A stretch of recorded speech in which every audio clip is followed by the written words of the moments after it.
Hi అండి. ఎలా ఉన్నారు? బాగున్నారా? నిన్న నేను వీడియోలో పెట్టాను కదా, ఇంకా ఎక్కువ పొడిగించాను, ఫుల్ స్టాప్ చేసేస్తాను. ఇంకా ఫైనల్గా అమ్మ లాస్ట్లో ఎలా చనిపోయింది ఏంటని అనేసి మీకు చెప్తానని చెప్పే కదా. అయితే ఆమెకి కళ్ళు కనపడక కళ్ళకి షుగర్ వచ్చేసేసి ఒక ప్రొఫైల్ పీకు పెడతాను, అదే లాస్ట్ అండి మా అమ్మది. ఇంకా మంచం మీద కూర్చొని ఉంటే మేమందరం హైదరాబాద్లో ఉన్నాం.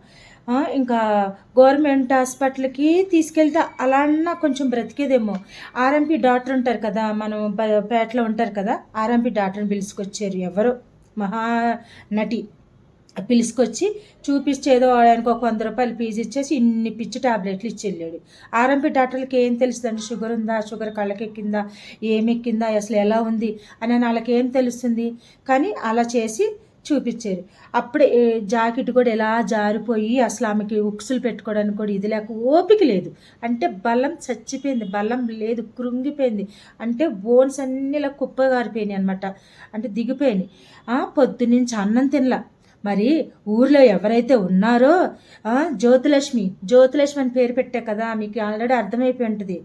ఆ జ్యోతిలక్ష్మి ఊర్లోనే ఉంది కదా. ఏ తల్లికి మరి నీకు అంత చేసింది కదా, అంత చాకరీ చేసింది కదా, అంత తిరిగింది కదా, నీకోసం అంత పోరాడింది కదా.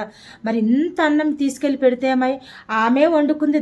దోసకాయ మటన్ వేసి ఆమె వండుకున్నప్పుడు సాయంత్రము 6, 4, 5 వెళ్ళి అప్పుడు అన్నం పెట్టింది. అప్పుడు గాబర అనుకుంటా ఆమె తినింది అన్నం. మళ్ళీ ఇప్పుడు అంటదో నా చేతులతో పెట్టాను, అందుకనే నేను ఇక్కడ ఉంటున్నాను, ఇక్కడ వెళ్ళేసేస్తున్నాను అని అంటుంది. ఆ ఇల్లాలు అన్నం పెట్టింది 4కి. ఒంట్లో బాగాన పేషెంట్కి ఫ్రెండ్స్ మీరే చెప్పండి న్యాయంగా. పొద్దున ఒక పొద్దున పూట పెడతారు, మధ్యాహ్నం పూట పెడతారు, అలా సాయంత్రం 4కి వెళ్ళి పెట్టి తల్లిని అర్ధాంతరంగా చచ్చిపోయేలాగా చేసింది.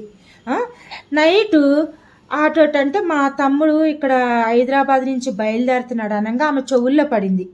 ఇలాగా అమ్మ తమ్ముడు వస్తున్నాడు అంట అనగానే అసలు ఆమె యాక్చువల్ అయితే హైదరాబాద్ రావాలి. అయితే హైదరాబాద్ రావాల్సింది అయ్యిండి రెడీ అవుతుంది. రెడీ అయ్యే లోపల అంతలోకి అమ్మ తమ్ముడు ఇక్కడికి గుడివాడ వస్తున్నాడు అంటాను. కానీ మా అమ్మ ఏం ఆలోచించి ఉండొచ్చు మీరే చెప్పండి ఫ్రెండ్. క్యాన్సర్ పేషెంట్ నా దగ్గర ఉన్నాడు, 3 నెలలు ట్రీట్మెంట్ అయిపోయింది, నేను ఊరు పంపించేస్తున్నాను అనమాట. అయితే అవి తెలుసుకొని మా అమ్మ ఏం ఆలోచించింది, ఏంటి నా కొడుకు వస్తున్నాడా అని, ఏంటి సడన్గా వస్తున్నాడు అని ఏ తల్లిని ఏం ఆలోచించింది, ఏమన్నా అయిపోయిందేమో చచ్చిపోయాడు అని ఆమె బయట పెట్టుకోకుండా ఆమె హార్ట్ అటాక్లోకి వచ్చేసి ఊపిరాడలేదు. నైట్లో ఊపిరాడపోతే టికెట్ క్యాన్సిల్ అయిపోయింది. గబగబా హాస్పిటల్ తీసుకెళ్ళారు, ప్రైవేట్ హాస్పిటల్కే. ఎవరు శకుంతల తీసుకెళ్ళింది, అదే శకుంతల అంటున్నా, సారీ జ్యోతిలక్ష్మి తీసుకెళ్ళింది హాస్పిటల్కి. తీసుకెళ్ళి అక్కడ చూపించింది, చేసింది అంతా. అదేంటి వెంటిలేషన్లో పెట్టాలంటున్నారు, ఊపిరి అందుకోవట్లేదు, మరి ఏం చేయాలి అది దాని అంటే.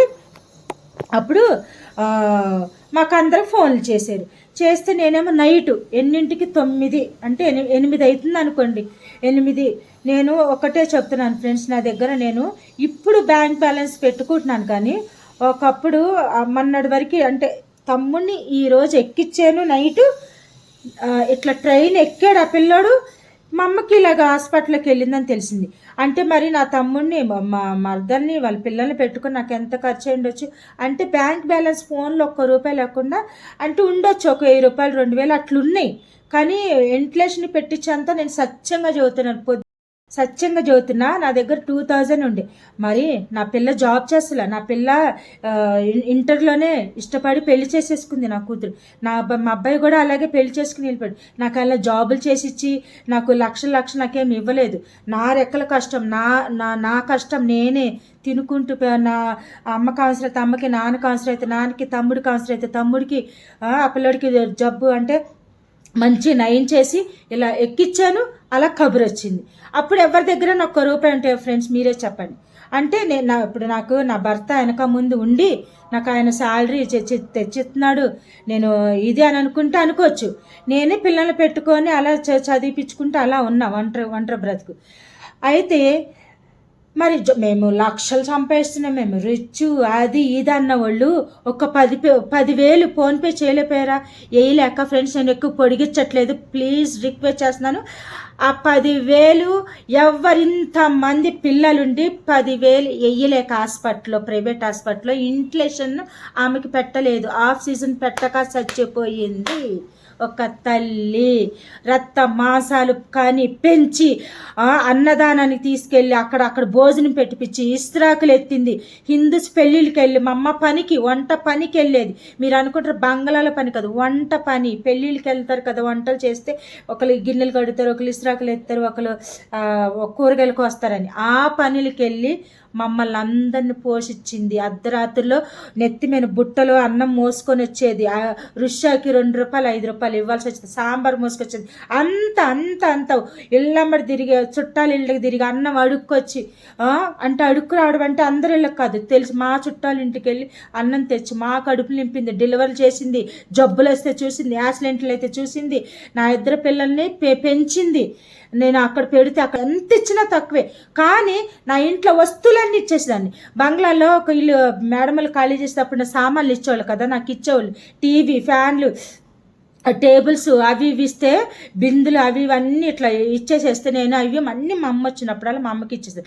అమ్మ తాకడ పెట్టుకో, ఇక బియ్యం తెచ్చుకో. ఎందుకంటే అప్పుడు నా పరిస్థితి కూడా అంతంతే. ఇక్కడ అద్దె కట్టుకోవాలి, తినాలా, అమ్మకు పంపించాలి, అంతే పరిస్థితి ఉండేనండి. కానీ మరి అందరికి అన్నీ ఉంచుకొని అందరికి అమ్మతో అన్నీ చేయించుకున్నారు, అన్ని సాకిలు చేయించుకున్నారు.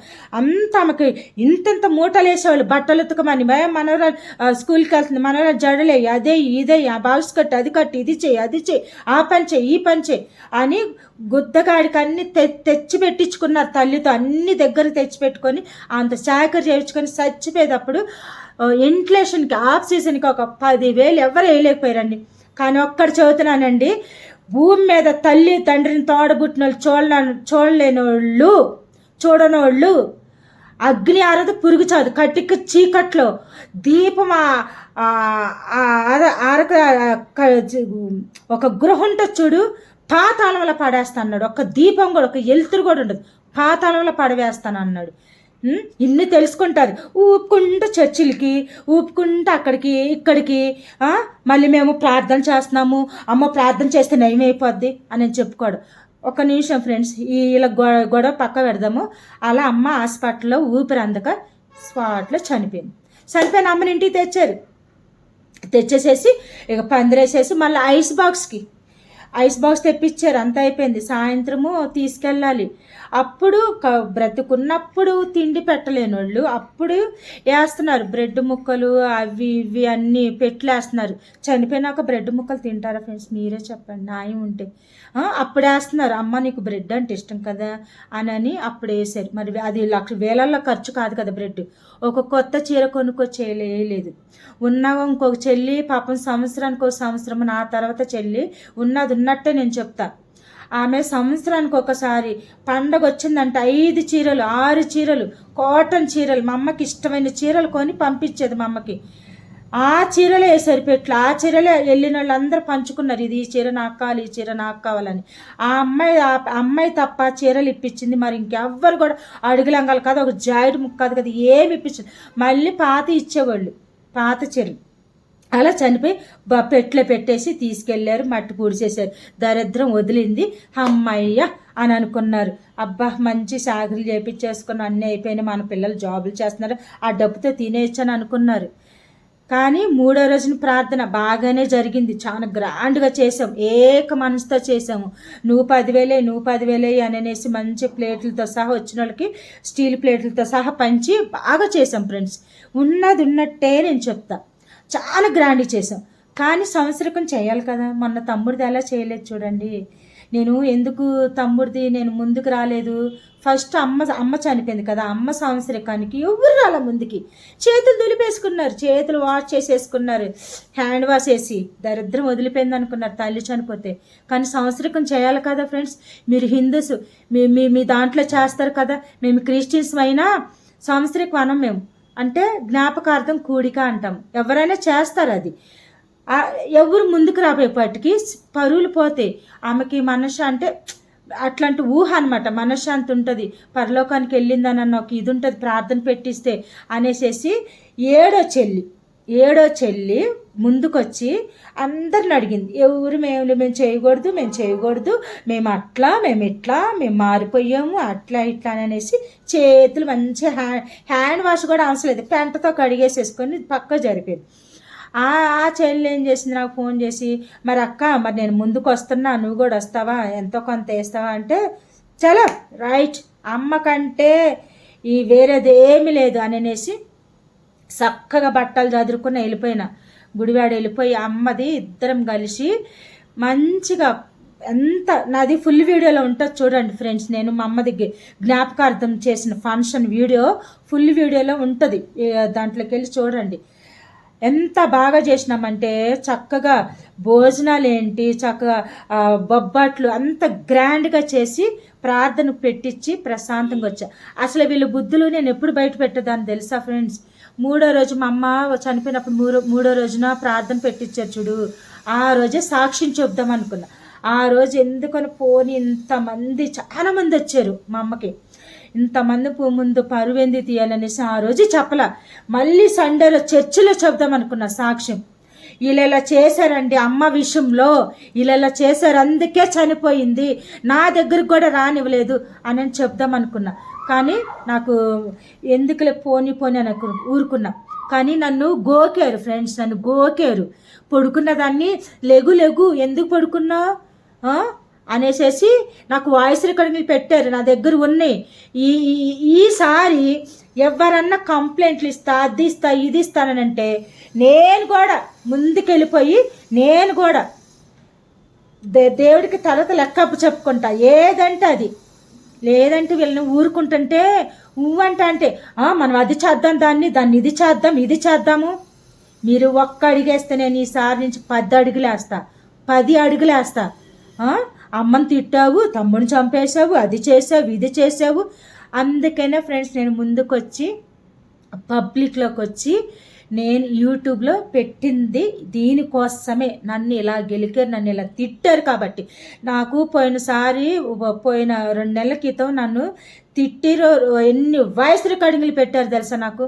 నా వాళ్ళే నన్ను తిట్టి, నా పిల్లని తిట్టి, నా కొడుకుని తిట్టి, నీ పిల్ల పెళ్లి చేసావా, అలా చేసావా అంటే, లవ్ మ్యారేజ్ చేసుకుందా, దాన్ని ఎవరు కాదంటారు చెప్పండి. మీరే ఇష్టపడి చేసుకుంది, అయినా మీరు బురదలో తేయాలని చూశారు.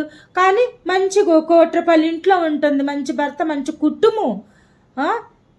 మరి నువ్వు అదుంది ఇదుంది, నేను అది చేసా ఇది చేసా.